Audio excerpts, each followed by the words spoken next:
इस लड़के का नाम है सोजी मोरीमोटो, जो कि जापान का है। यहाँ के लोग इसे $70 पर आवर पे करते हैं, बस ये करने के लिए कि ये कुछ भी ना करे। और शानदार बात ये है कि आप इस काम को इंडिया में भी थोड़ी स्मार्टनेस और टेक्निक्स के साथ कर सकते हो। लेकिन कैसे? ये है एक रशियन फिटनेस इन्फ्लुएंसर जिसकी डेथ केवल 30 की एज में ही हो जाती है, क्योंकि ये अपने फिटनेस कोर्स को प्रमोट करने और क्लाइंट्स को मोटिवेट करने के लिए एक ऐसे स्टंट को अंजाम दिया जो इसके बॉडी को सोडियम बॉम्ब में कन्वर्ट कर दिया। लेकिन ये स्टंट कौन सा था? ये केव ग्रीस में प्रेजेंट है, जहाँ लाखों स्पाइडर्स ऐसे एनवायरनमेंट में रहते हैं जहाँ एक नॉर्मल पर्सन अगर बिना किसी सेफ्टी के चला जाए तो उसकी डेथ भी हो सकती है। बट फिर ये मकड़ियाँ कैसे जिंदा हैं? ये है एक ऑस्ट्रेलियन साइंटिस्ट थॉमस पार्नेल, जिन्होंने 1927 में एक ऐसे एक्सपेरिमेंट को स्टार्ट किया जो आज भी एग्जिस्ट करता है, जिसे आप आगे वीडियो में लाइव देखने वाले हो। लेकिन ये ऐसा कौन सा एक्सपेरिमेंट है? ये है चाइनीज साइंटिस्ट डॉक्टर लिन। इन्होंने एक ऐसे ग्लू को इन्वेंट किया है जो आपकी टूटी हुई हड्डी को बस 2 मिनट में फुली रिपेयर कर सकती है। लेकिन ये ग्लू अभी चाइना दूसरे देशों को एक्सपोर्ट क्यों नहीं कर रहा? इस वीडियो में आगे आपको पता चलेगा एक ऐसे आदमी के बारे में जो पूरा का पूरा प्लेन खा के डाइजेस्ट कर सकता है, लेकिन एक नॉर्मल केले को डाइजेस्ट करने में उसकी नानी याद आ जाती है। और जानोगे एक ऐसी जेल के बारे में जहाँ जाने के लिए आप घर वालों से भी लड़ जाओगे। तो भाई वीडियो तो अमेजिंग होने वाली है। सो वीडियो का लाइक एम है 100 लाइक्स का, जिसे आप ऐसे करवा सकते हो।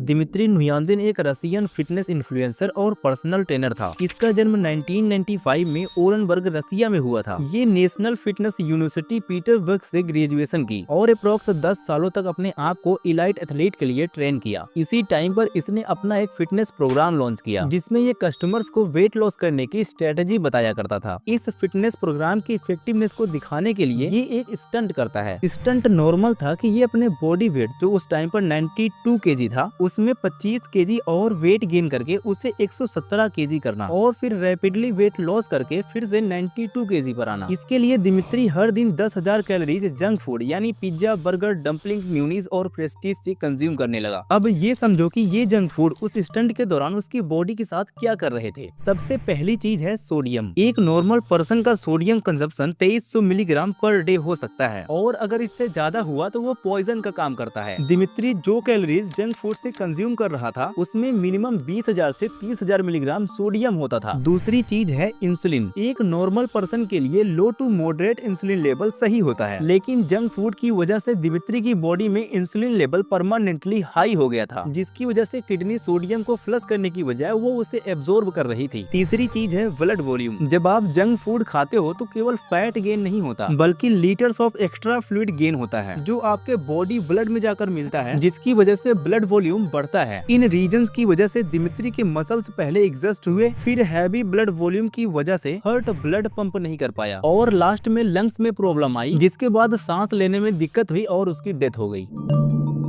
सल्फर केव, जिसे स्पाइडर मेगा सिटी के नाम से भी जाना जाता है, ये ग्रीस और अल्बानिया के बॉर्डर पर व्रोमोनर कैनन पर present most significant biological discovery है, जो पिछले 10 सालों में आज तक नहीं खोजी गई है। इसे चेक के जियोलॉजिस्ट ने 2022 में डिस्कवर किया और लेट 2025 में समराइज करते हुए ये बताया कि ये पूरे वर्ल्ड की record breaking spider mega city है, जो रफली 1140 स्क्वायर फीट तक फैली हुई है। इस कॉलोनी में 2 ऐसे टाइप के स्पाइडर होते हैं जिनकी आपस में बिल्कुल भी नहीं बनती। पहले हैं बर्न फनेल वीवर, जिनकी पॉपुलेशन रिसर्चर्स के अकॉर्डिंग 69,000 से एस्टिमेट किया गया है। दूसरे हैं सीड वीवर्स, जिनकी पॉपुलेशन अप्रॉक्स 42,000 है। ये स्पाइडर्स बिना किसी लाइट सोर्स और इतने क्रिटिकल एनवायरनमेंट में 3 चीजों की वजह से जिंदा रहते हैं। सबसे पहला है वेब फिल्टर। केव के अंदर ही स्पाइडर्स ने अपने प्रोटेक्शन के लिए एक ऐसा जाल बनाया है जो एयर प्यूरिफायर का काम करती है और मॉइस्चर को ट्रैप करती है। नेट की वजह से सल्फर जैसे टॉक्सिक गैसेस पहले फिल्टर होती हैं और फिर मॉइस्चर में ट्रैप हो जाती हैं, जो केव के अंदर के टॉक्सिक गैसेस को सोख लेती हैं और ऑक्सीजन रिलीज करती हैं। दूसरी चीज है लो गियर मेटाबॉलिज्म, क्योंकि सल्फर बॉडी में ऑक्सीजन सप्लाई को कट कर देती हैं, जिसके बाद ऑक्सीजन न मिलने की वजह से इन स्पाइडर्स की डेथ भी हो सकती है। लेकिन इस चीज से बचने के लिए इन्होंने अपने मेटाबॉलिज्म को स्लो कर लिया है, क्योंकि मेटाबॉलिज्म स्लो करने के बाद इन्हें अपने बॉडी के लिए कम ऑक्सीजन की जरूरत पड़ती है। तीसरा है इनफिनाइट फूड। केव के अंदर सल्फर खाने वाले बैक्टीरिया के बायोफिल्म जमी होती है, जिसे खाने के लिए दूसरे छोटे छोटे कीड़े होते हैं और ये जो दूसरे कीड़े हैं स्पाइडर के लिए फूड पार्टी का काम करते हैं। और इन स्पाइडर्स के बारे में कमाल की बात यह है कि इनका डीएनए स्ट्रक्चर सरफेस पर प्रेजेंट स्पाइडर की कंपैरिजन में बिल्कुल डिफरेंट है। ये स्पाइडर डिफरेंट टाइप के होने के बावजूद भी एक दूसरे से फाइट इसलिए नहीं करते क्योंकि केव में टोटली अंधेरा है और इनके खाने के लिए अनलिमिटेड फूड है।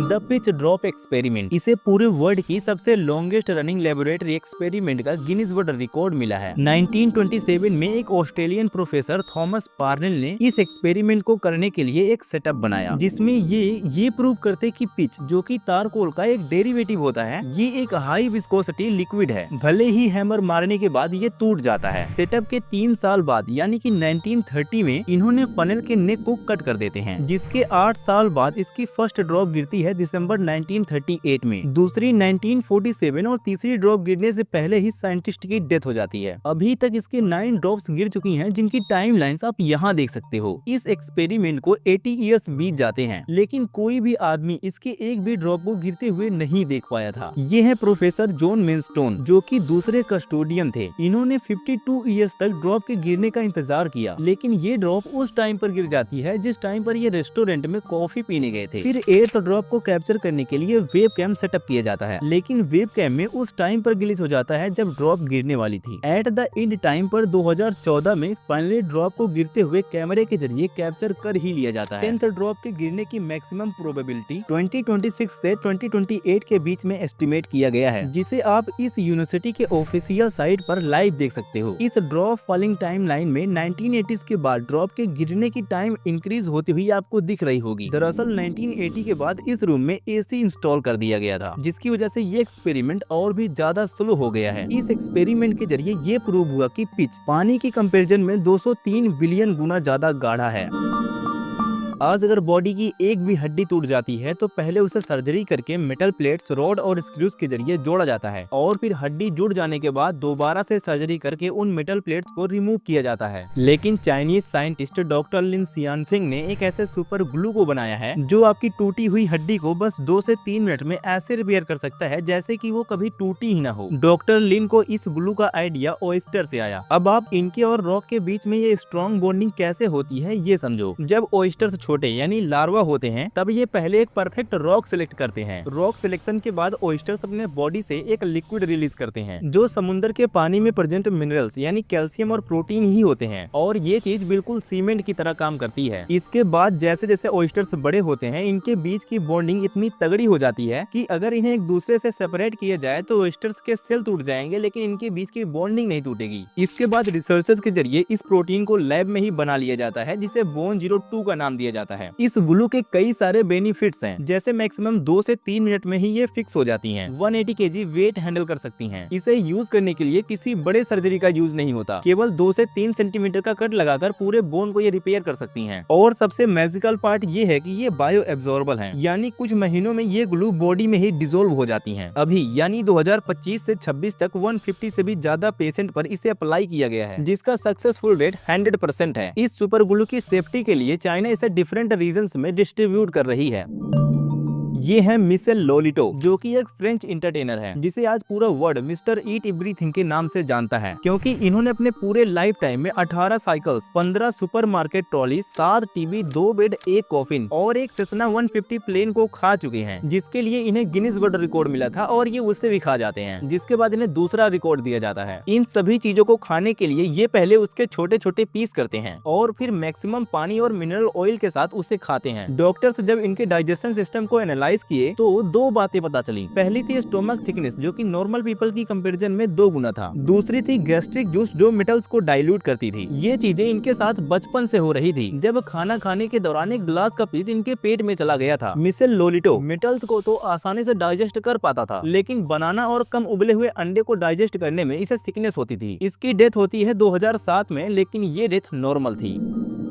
सोजी मोरीमोटो का बर्थ 1983 में जापान के केंसाई रीजन में हुआ था, जो ओसाका यूनिवर्सिटी से फिजिक्स की पढ़ाई की और अर्थक्वेक साइंस की मास्टर्स डिग्री से ग्रेजुएशन कंप्लीट की। 33 की एज तक ये टेक्स्ट बुक एडिटर के तौर पर पब्लिशिंग इंडस्ट्रीज टोक्यो में जॉब कर रहा था, बट यहाँ के एम्प्लॉयर्स के जरिए इसे क्रिटिसिज्म मिलता था, जिससे बोर होकर 34 की एज में इसने डू नथिंग सर्विस को ट्विटर प्लेटफॉर्म के जरिए स्टार्ट किया। इस सर्विस में मोरीमोटो जो काम करता था वो था सुनना, सिर हिलाना, खाना पीना, बैठना, देखना और सिंपल वन वर्ड आंसर देना, और जो चीजें नहीं करता था वो थी क्लीनिंग, सेक्सुअल एक्टिविटीज, लॉन्ड्री। इस सर्विस की most booking social media app Twitter से होती थी। जिस टाइम पर मोरीमोटो ये सर्विस स्टार्ट किया था, यानी जून 2018, तब सेशंस की कोई फीस नहीं होती थी। इसके कुछ दिनों बाद जब ये जापान में डू नथिंग गाय के नाम से फेमस हुआ, तब इसने पे एज यू बिज स्कीम लाया और आज सेशंस की प्राइसिंग 70 से $80 है। आज तक इसने ट्विटर से ही 4000 से ज्यादा सेशंस कंप्लीट किए हैं और 70 लाख रुपए से भी ज्यादा कमाया है। मोरीमोटो ने इस सर्विस को इन सॉल्यूशंस की वजह से स्टार्ट किया था, सोशल बफर्स, इमोशनल सपोर्ट और अकाउंटेबिलिटी। ये जापान में बहुत कम टाइम में वायरल हुआ और आज पूरे वर्ल्ड में इसे rental person who does nothing की तरह जाना जाता है। डिस्क्रिप्शन में एक स्ट्रेटजी है जिसकी हेल्प से आप इस सर्विस को इंडियन ऑडियंस के लिए भी स्टार्ट कर सकते हो।